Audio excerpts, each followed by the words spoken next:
I went to America's Stonehenge, which is in Salem, New Hampshire. It advertises itself as the largest and possibly the oldest megalithic stone-constructed site in North America. But nobody knows who built it, when it was built, or why. It is astronomically aligned to the sunsets and sunrises of both solstices, equinoxes, and certain other dates.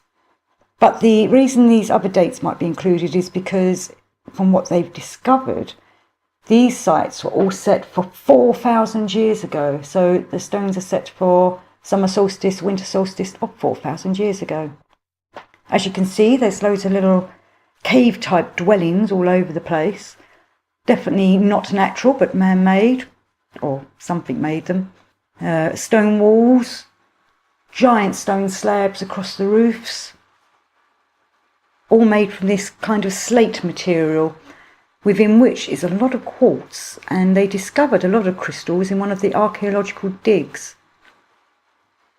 This is set A, where you can see there's giant slabs as like a roof part, and the walls are all made of lots of little stones all put together, and there's a giant slab of a roof, quite like some of the sites in Europe.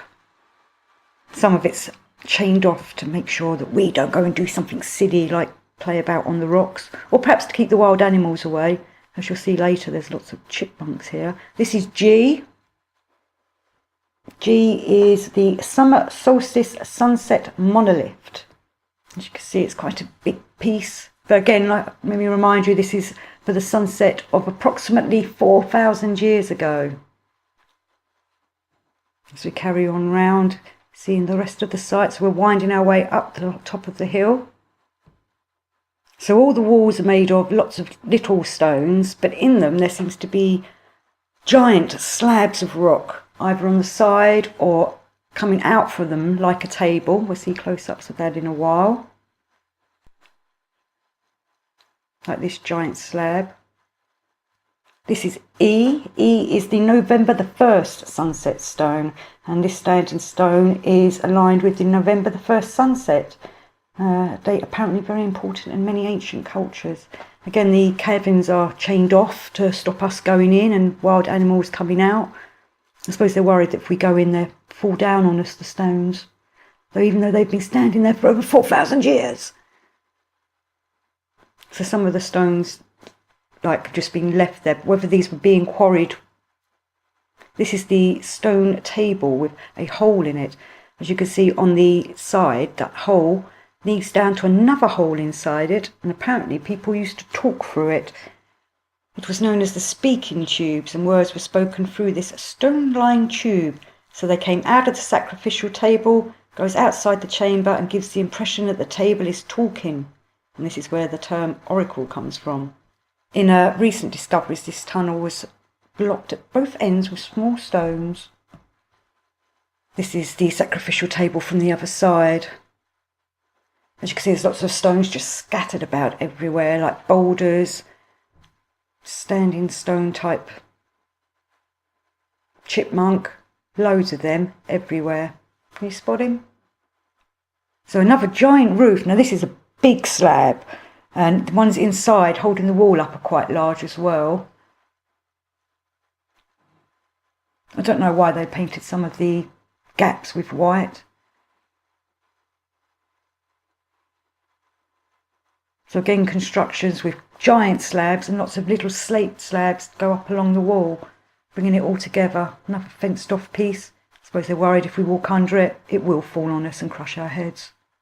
This is one of the ones I was saying about, comes out like a table from the wall. So it's in the wall, and then 2/3 of it is outside. Tiny little alleyway on that one, so that's for the tiny people. Dwarves or animals. Oh, there's the table again. So you can see these stones are huge. So we're going inside now. This is C. And as you can see at the back, that's the sun trying to come in through it. There's a tiny little gap at the top of the wall. And giant stones through. So that's where I went. So I was sort of out of the sunlight. So you can see, or maybe the sun got covered by a cloud, I can't remember. This is outside again, another giant roof slab. built up against these as the wall. And there's like a little cubby hole. I suppose it's where they kept their TV. So 28A is part of the oracle chamber. Apparently it indicates the location of the most important features. Photos from 1915 show this open area to have once been capped with a large roof slab. That could be a giant slab. So this makes it feel like a little bit like a village. So there's these different little cave cabins, houses along the side, stone walls like this all the way round, and then certain stones or monoliths set up for astronomical alignments.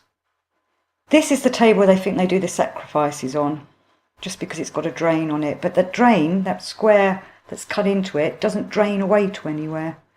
So this is it from above. This is one of the sides of one of the giant stones. And then back to the sacrificial table. It is above everything else, so it is like a roof. As you can see, we're looking down into the complex. So this is a little setup of where you are, so that you can see which way all the sunrises and sunsets occur. And looking out over the roof of it again. That was one big long stone. Kind of shaped weird as well. So we walked along this part, which took us to the edge of the hill. And then we found these giant stones with lots of little stones on top. And I'd read about how Indian shaman used to use these as sacred sites. They used to leave sacred stones there.